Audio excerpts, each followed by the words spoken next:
জুমার দিনের প্রথম সুন্নত হচ্ছে জুমার দিনের ফজরের নামাজটা জামাতে পড়া। জুমার নামাজের প্রথম সুন্নত হচ্ছে ফজরের নামাজটা কি পড়া? জামাতে।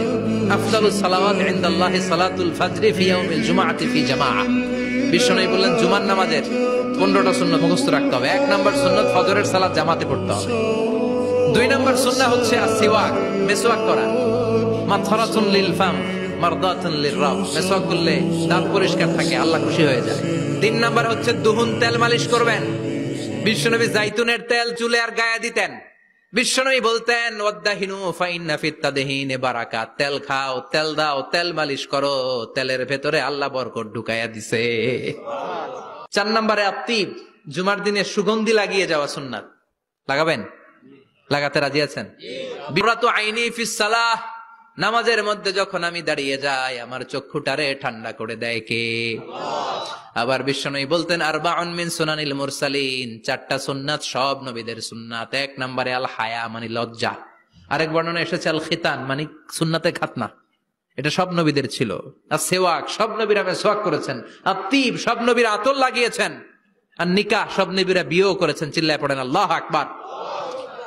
লিবাস আহসানা সিয়াব, সুন্দর জামা পড়া। নট নেসেসারি যে নতুন জামা হতে হবে, পুরাতন জামাও ধুয়ে আয়রন করে পড়লে একটা সৌন্দর্য আছে না নাই?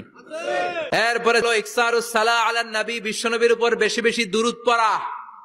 বিশ্বনবী বলতেন জুমার দিন শ্রেষ্ঠ দিন, এই দিন আমার উপর বেশি বেশি দুরূদ পড়ো। ফাইন্না সালাতাকুম মা'রুদাতুন আলাইয়া, কেননা তোমরা যে আমার উপর দুরূদ পড়ো, আমি মরে যাওয়ার পরে এই দুরূদ গুলো কে পাঠিয়েছে তার নাম, তার বাবার নাম সহ ফেরেশতারা আমার কবরে দিয়ে আসে। সুবহানাল্লাহ। এরপরে বিশ্বনবী বলতেন জুমার দিনে সূরাতুল কাহাফ পড়বা। কাহাফ পড়া সুন্নাহ। সূরাতুল কাহাফ পড়তে রাজি আছেন? রাজি আছেন তো? 18 নম্বর সূরা, কোরআনের একেবারে মাঝখানের সূরা। এরপর আত-তাবকির ইলাল মসজিদ, মসজিদে আগে আগে যাওয়া সুন্নত। আগে যিনি যাবে উনি কি পাবে? তারপরে গরু, তারপরে বকরি, তারপরে মুরগি, মুরগির পরে ডিম না আন্ডা? আন্ডা। আল মাশিউ আলাল ইকদাম, বিশ্বনবী বললেন হেঁটে হেঁটে জুমার নামাজে যাওয়া সুন্নাহ। রিকশা, হুন্ডা, সাইকেল, সিএনজি দিয়ে গেলেও হবে, কিন্তু হেঁটে হেঁটে গেলে সওয়াব বেশি না কম? প্রতি কদমে কদমে আমলনামায় সওয়াব দিয়ে দিবে কে? এরপরে বিশ্বনবী বললেন আদামু তাখাত্তি রিকাবান নাস, মানুষের ঘাড় ডিঙ্গিয়ে সামনে না যাওয়া সুন্নাহ। এরপরে বিশ্বনবী বললেন দুখুলুল মসজিদে রাকাতাইন, জুমার নামাজের দিন মসজিদে ঢোকার পরে 2 রাকাত পড়া সুন্নত। কয় রাকাত? 2 রাকাত। রাজি আছেন? কবলাল জুমা বাদাল জুমা, অনেকে প্রশ্ন করে বাদাল জুমা 4 রাকাত, মসজিদে পড়লে 4, ঘরে পড়লে 2, কিন্তু কবলাল জুমা